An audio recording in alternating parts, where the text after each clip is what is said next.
Some of you have seen this journal I've been working on, and I put it inside this Artesa book, and of course it's really, really thick right now. And I'm eventually going to take it apart and rebind it with a binding machine I have. It started out back in April 15th when we were asked to do that that rose, and for some unusual reason, I found I couldn't draw it. I could draw other flowers, but when I tried to draw the actual rose, it didn't work for me. And I didn't understand why, and I really wanted to know why.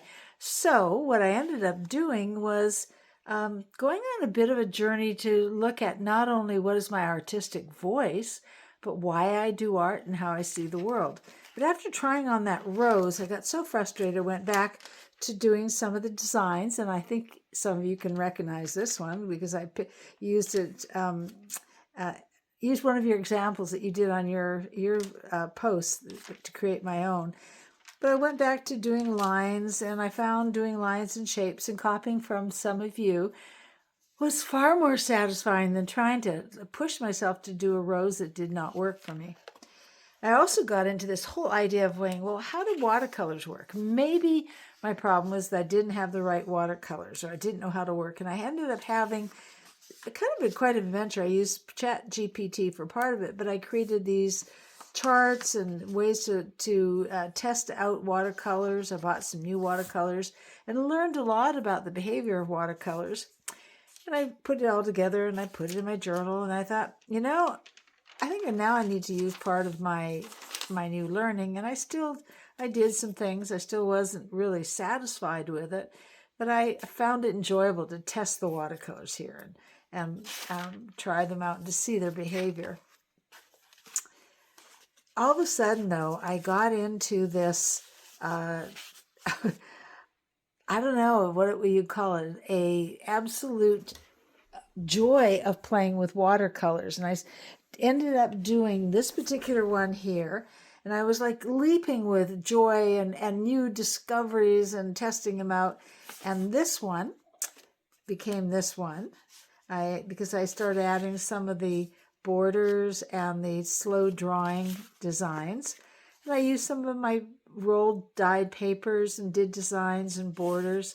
And I really had a good time. And I thought, this is what I like about watercolor. I like its brilliance, but also its softness, and I like to play with it. And I made a little pocket to put it in. Around April 30th, I think Amy put online something about finding your artistic voice. And so my first thought was not exactly what my voice was, but why do I do art? So I used some of my old drawings. I did more drawings and added some more of the slow drawing designs and some of the inchies. And I came to this conclusion that I had spent the first 53 years of my life when I was not an artist, had no thought that I had any artistic skill at all. I was still collecting ideas and stories and adventures. So when I started to do art, I had this vast treasure trove of things that would inspire me to do art and to write. So then I thought about, ever since I learned how to do art, I've had this absolute passion, drive, need to do art. It was almost like it's breathing. And when I don't do art, it's like I would be holding my breath. I found art adds to the joy of my life, but it also helps me live. One of the other reasons I do art is to remind all of us, my family, my friends, all of you, that beauty surrounds us and beauty is within us always. Breathe in, breathe out. I got to thinking, though, if I found my artistic voice, or if I defined my artistic voice, would I actually then be sort of painting to the pattern? Like, I am the kind of artist that talks about hope and joy. So would I feel myself forced to always do hope and joy pictures? So I thought about that. And then I realized really I don't paint and do art that way. What I do is I have this feeling, or I see a thought, or I'm exposed to an adventure, and somehow that art comes out onto the paper. Not that I see a picture in my head at all, not like the rose or even an image of something I made up. I just start doodling on the paper with lines and circles and colors, and it emerges into a picture. And then it becomes something that I go, oh, that's what it means. That's why I'm drawing that. And I find that as if the pen and the paper and myself are drawing together. That's what happened when I did the bowling pin people when I worked at child welfare. I was not copying their exact expressions or faces. I was seeing their resilience. I'm seeing people's emotions and responding to that. And I'd start drawing on. And all of a sudden I'd be drawing their emotions. There's some of them who are mad or surprised or happy, but it was not really them. And I was worried that if I tried to define my artistic voice, I might lose that spontaneity. So I'm a little unsure about my artistic voice thing. If I define my artistic voice, will I start painting to that profile? Will I subtly slide into sameness? Will I lose my spontaneity? Or am I overthinking the dangers of overthinking? And these are some of the backgrounds. Actually, all the backgrounds are artwork that I've done, either with gel prints or with eco-dyeing or with mark making.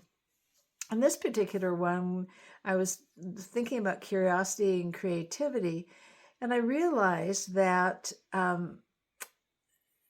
darkness is a gift. Not only like the poem by Mary Oliver, but darkness actually allows me in life to see other potential joys and challenges and opportunities. But in art, light is created by having the contrast to darkness. So I made this little pocket, and on it I have pieces of paper that I've cut up that I keep adding to it. I write something down like embrace the messy middle, and I keep adding more to it. Not maybe not every day, but I add it's my pocket of possibilities. Then I decided I really need to think more about this thinking. I know that sounds strange, but that's just exactly what I did. And I joked. I said, I do not like my rose on arches. I do not like my rose in blue. I do not like my rose in pastel. I do like the roses you do. So I was making a little bit of a Dr. Seuss poem out of my continuing frustration with that darn rose.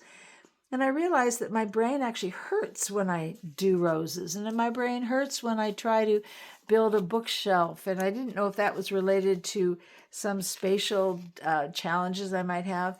And I just thought, well, I'm going to explore this a little bit. What else do I see in my life? And I realized that, like my art, that seems to evolve from an idea and it's connected to stories and other things around me. I thought, that's kind of what happens in my jobs. I won't go into all of it here, but so I drew this and wrote about how I see the world and how it affects my art and my life, and about connections and friendships and lines and stories, and how I draw the inner person. Obviously, I don't know anybody that looks like this, but I draw the inner person, and there's this particular person was watching the world, and I draw movement, and I draw stories, and I draw people's eyes. And I put the posts about this before. And before I end up concluding it, I started smiling. I realized that it's okay. The rose hurts my brain. I don't have to do the rose. My kind of art is like I did ink, and I blew it with a straw on top of a piece of photo paper and watched it grow. I've used gel prints and plants, and I've used lots and lots of circles. Lots of us like those circles. And different kinds of designs and painted paper and rolled paper. And that's how I do art. I got to the point, though, that thinking about how I think and interpreting the world, it was really energizing. Got lots of art out of it, but it was also energy draining. So I switched back to making simple designs and my rolled flower paper dyeing. And of course, that's about the time that Amy asked us to start with thinking about making our own designs. And I think we did this in a workshop where she had us just start scribbling using our non-dominant hand. Well, that's what I did. And I did some more of my rolled dyed from the garden. And I found that a little bit easier than thinking about my thinking. However, I think I still had a lot of energy left over from thinking, because the designs I drew were very diverse and chaotic and energizing, and even the ones where I did the color, it was a lot of color and energy going into it. So I went for a walk in nature, and I thought about some of the things in nature that I've liked in knowing Native tribe people through my husband, who's part of the Ojibwe tribe. And I just used my tea dyed, yes, I use a tea bag, dyed paper to do some slow drawing designs that have more of a nature flair or a Native American flair. In this particular one, I use my tea dyed paper and use the plants as a resist, and took the paper and put it on top of a gel plate with colors I'd put there.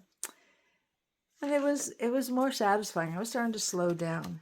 And then Amy had us in the workshop put tape on a page and start drawing designs where the tape isn't. Let the tape be the empty space.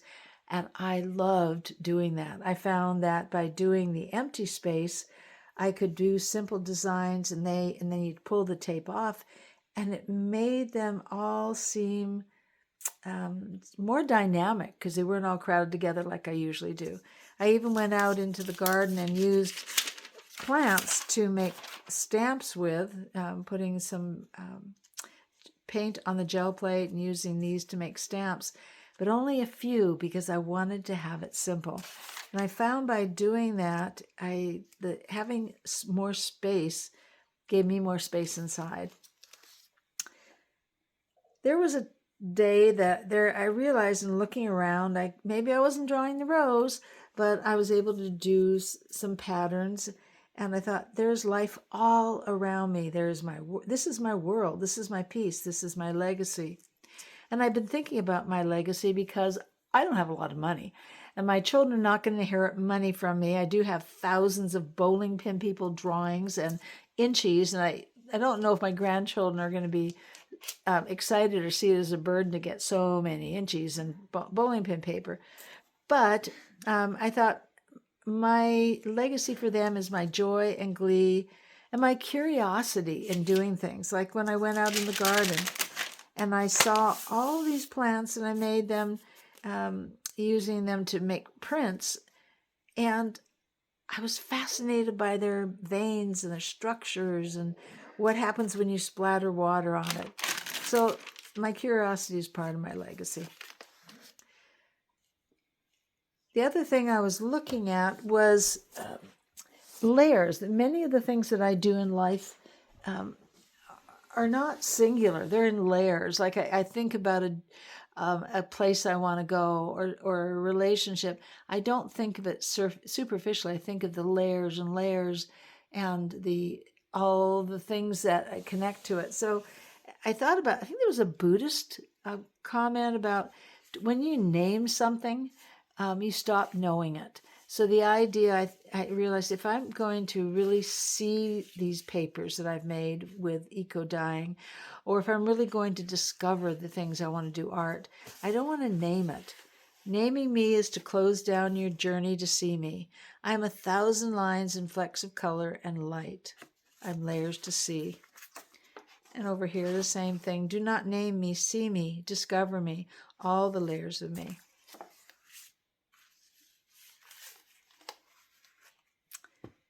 And as we were doing the slow drawing, designing, and people online, you guys were just developing the most amazing designs. I was intrigued by what you did. So I started doing the same thing. I did some slow drawing designs on some of our inchies that we done, the circle inchies and watercolor inchies. I placed some of them on top of gel prints. And I found doing the same design over and over was really satisfying and calming. And I discovered things that I wouldn't have done if I'd only done it once. But it was very calming. And then there was the birthday party. The birthday party was for my daughter-in-law, Diana, and I went over there on May 15th, and there was lots of kids and so much energy, and we had a great time. But when I came home, I was like energetic, and I thought, I'm not going to get to sleep if I don't do something to slow me down. So I thought, okay, I'll start doing some slow drawing designs, some inchies, and I was doing them on circles and on little squares, and it just wasn't working for me. And I'll show you what the rejects were in a minute. And then I remembered, I don't know if it was a person named Amy or Mary that was online who had talked about how for her, having boundaries allowed her to have the freedom to be expressive. So I thought, okay, I'm going to do some boundaries for myself, because obviously it's not working with just doing lots of everything different. So I picked out 2 colored pens, I picked out 1 design, and I picked out 1 color scheme from the leftover boxes of inchies I had. And the color schemes were oranges and yellows and greens. And I did the 1 design, this one right here, and I used only 2 different pens. And even though this is a riot of color, I found using the same design and having some boundaries around among the colors that I used was really relaxing and joyous. But so having boundaries really does work, but not for long, because I went to sleep and I woke up with lots of possibilities. I had all kinds of energy, and I pulled out all those rejects. Now, the ones you're seeing here, they weren't quite what they looked the night before, because what I did with the rejects, I started adding little lines and adding some colors. I found this paper that matched this, and I found this paper that I'd done, and I added a little bit more to it that was the same color scheme, and I loved it. It was really enjoyable because I was being creative, and even though everyone was slightly different, I had gotten through the messy middle of the yuck, I don't like them, they're a reject, and pulled them out and used them. So let me see if I can show what I also did. I'll have to pull this over here.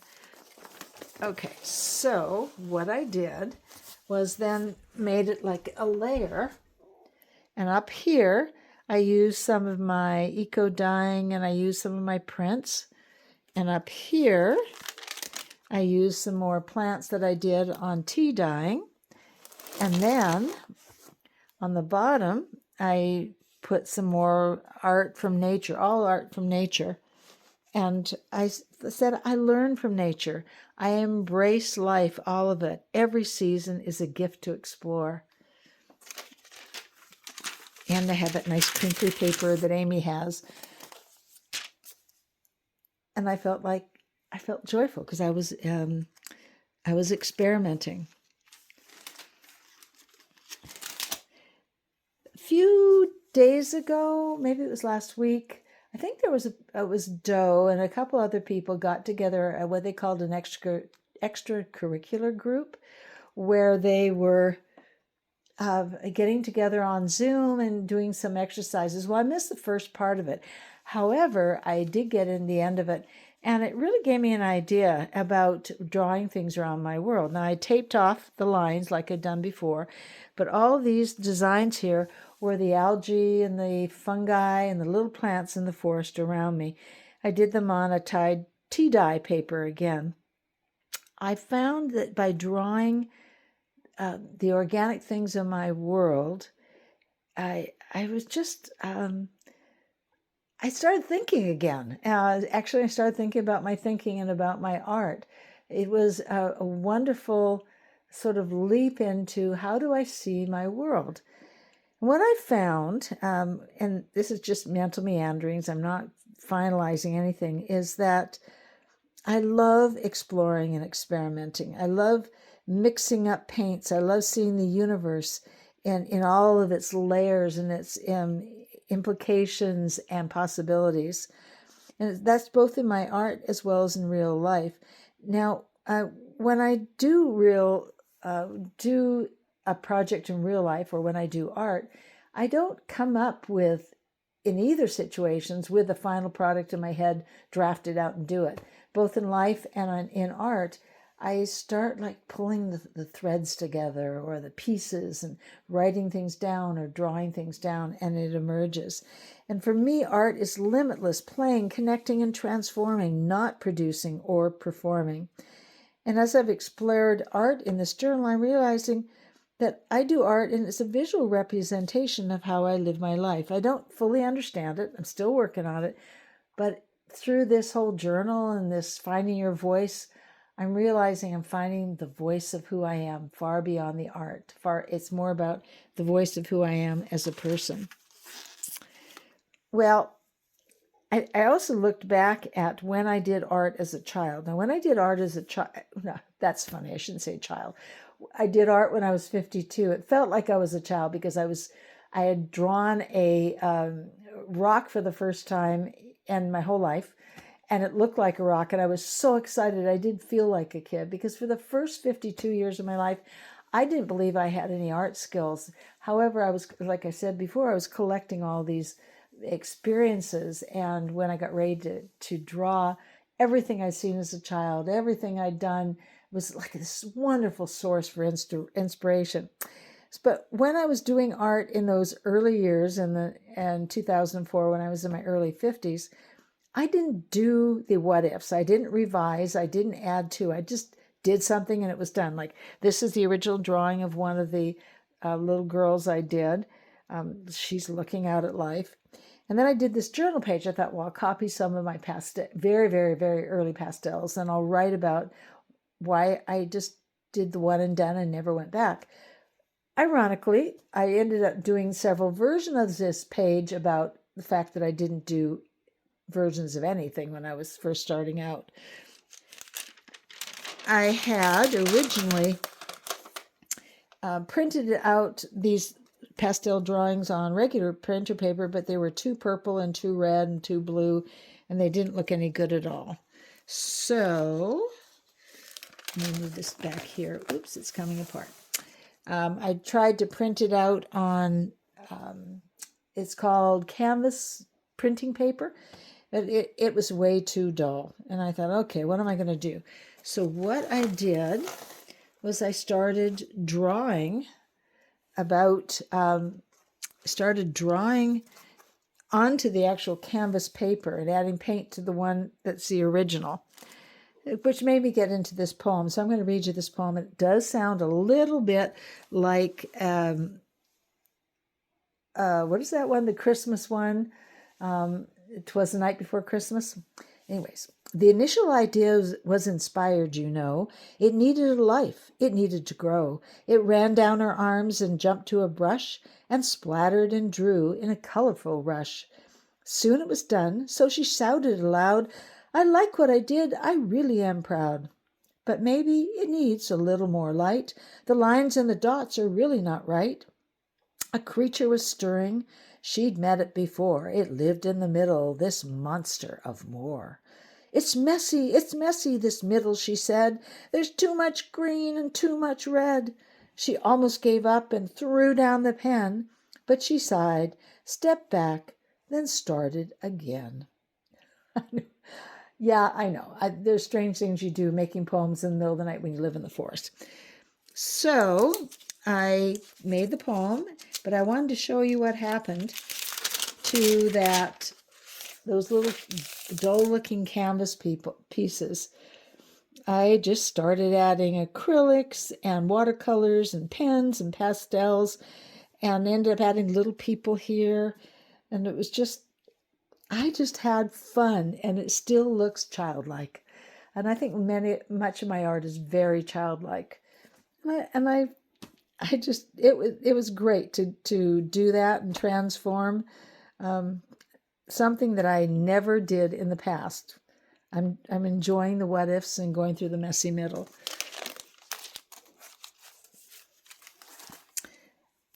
Then on the journal page, I also talked about a little bit more about how I did art when I was first doing people. As you can tell, they were quick sketches.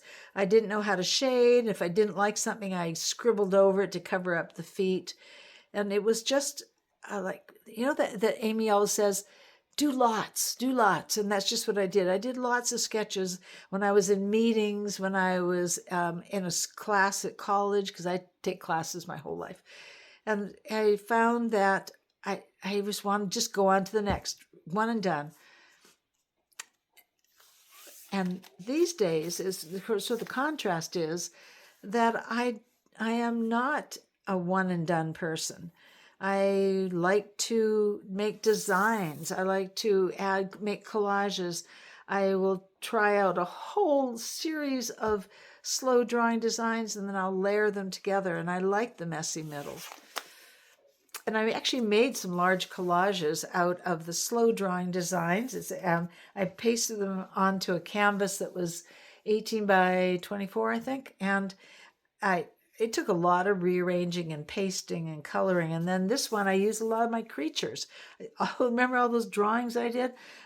Put them together, and I did what I call a vision board.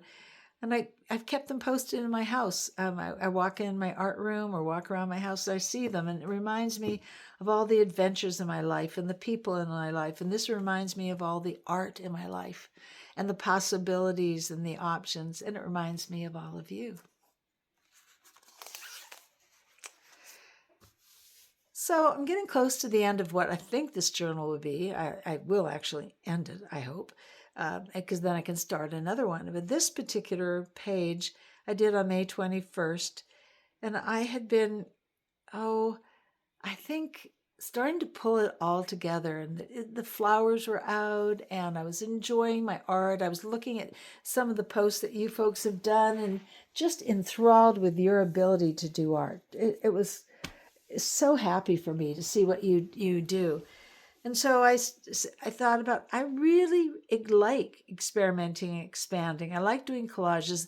I like putting pockets in my journal. Like I put these little things with a cutout, and beauty surrounds me. Beauty is within me always. I took this one drawing and I switched it upside down. It turned into palm trees. And I did some Islamic writing on another drawing I'd done. And I took some of that tracing paper and I dyed it with different colors. And then I looked at some of my other old drawings, and this particular woman, was really grumpy looking and sad. And I thought, no, I don't want to put a sad person in because I feel good. I feel energized by all the discoveries. So I used some pastels and I used a little bit of whiteout, and I turned a frown into a smile, and I put a pair of glasses on because I wear glasses now. And then I put in one of the drawings that we'd done in one of the Inchy groups. But I started to write on the page, and it was a mess. It didn't look good. So there I was in the messy middle thinking, oh gosh, what am I going to do? I thought, I'm going to step back and I'm going to come back to it. And so I started putting in lots of white and blue, and it kind of reminded me of the ocean and the sky. And I liked the results. And what I came to was that, oh yeah, even with this mess that I had painted over on the page itself, the art critic is not in my head. That third grade art teacher that told me my trees didn't look like trees and I never did art again was not in my head. That A student who I always was, that always wanted to do everything skilled and perfectly, was not in my head. I was just playing, and it was okay to make a mess because I could change it. I could add to it, and I could even throw it away if I was that gutsy. It made me think about, by thinking again, how the reason I have this willingness to add all these things, to look into more, to reach out and take classes, to get to know the artwork you're doing, get to know who you are, is because I love the connectioning. And I know that's not a word, but it's more than connecting for me. It's the act of creating connections. And so I thought there's got to be a way to explain how my brain works. So I settled on the idea of mycelium. That's stuff that's underneath the ground that connects the trees and the plants. And right for now, I don't know if it's a perfect analogy, but that's how I see my thinking, both in art and real life. It's like I'm underneath me, within me, around me. I'm connecting with everything and drawing it in and learning from it and adapting with it. It's like when I got the leaves from the forest, I had put them down on the gel plate as a resist. So again, more tea dye would show through. And I thought the leaves and the seeds that I used in this particular print were a gift from the forest, and I'm connected. They're like, the forest is an old friend to me. And of course, after I did it, I had to do more drawing all around it. And I thought, I'm not a singular person any more than a tree is. A tree is vibrantly connected to the plants, the bees, the bugs, the dirt, these seasons, the years, and in a life force that's far beyond the singular tree. And I thought, that's me. I'm connected to so many other things, and I embrace that. So it's all making sense. And when I did this journal on the 22nd, I used an old drawing that I had, because I've always drawn people kind of over layered together around each other. And I ended up coloring this one in because I felt like it was the idea of connection is starting to come alive. It's vibrant. And I liked all the faces I've done over the time. They're funny looking. But I used some tea dye paper here, and I started talking about my mycelium process. I mentioned that my art's really simple. I may not be able to draw a beach rose as others do, and when I draw people, it kind of looks like something from an 8th grader or 3rd grader. And my drawings of here are very simple, but they speak to me. They speak messages and volumes and stories. And so when I look at this, I have all kinds of stories in my head of the people I've met. And so they're not Rembrandt. They're not the elegant beach rose that I so admire that other people do. But this kind of art speaks to me, and that's okay. So I think this may be the last page. And I went back to the idea of the messy middle. When I did this one, I had taken out another one of my connected drawings. And there was no color in it. It was just people. And I started to put legs on this particular person, and I messed it up. Ink was spilling, so I started to color in little dots and lines, trying to cover it up. And I thought, well, maybe I can ignore it if I add colors. So I added colors to these bodies with watercolors and pastels and acrylics and pencils. And I thought, well, I could just cut it out. So I cut her legs out, and I made part of her that was her shirt her skirt into a shirt for this funny person. And I made rings on the neck, and I stepped back and I went, wow, I made it through the messy middle, and I like this picture even more. I like the faces, and I like the wisdom, and I like the way these people are sharing one body with 3 different minds. It's kind of me some days. It's like, okay, who's the person that's going to be coming out today? Artist, bill payer, gardener, or just maybe all 3. And so I thought I made it through this messy middle. And then I was doing the dragonflies, because dragonflies and butterflies always remind me of transformation, particularly the way the dragonflies will shed their shells and then come out of their skeletal shells. They're amazing. And butterflies come out of their cocoons and their caterpillars with all their previous bodies. But the ones that I were doing, they looked really stiff at first. The lines I was making for their bodies were all very angular. They weren't bent, and they were far too dark. And I thought, this just looks awkward, and it looks stiff and unnatural. So I got my white pen out. I like my white gel pen. And I would color in and make the lines less. And I kind of covered out some things and twisted them. So there was a flowing movement. And then I started drawing in on their wings. And I looked back and I said, thank you, paper, thank you, pen, thank you, white pen, and thank you, dragonflies, because together we will move through the messy middles of living life fully. And I think maybe that's the message for all of this for me, is that there's lots of ideas and beginnings, and there's lots of messy middles, but I'm in the space in my life where together we move through the messy middles, and that makes my life fuller and more wonderful.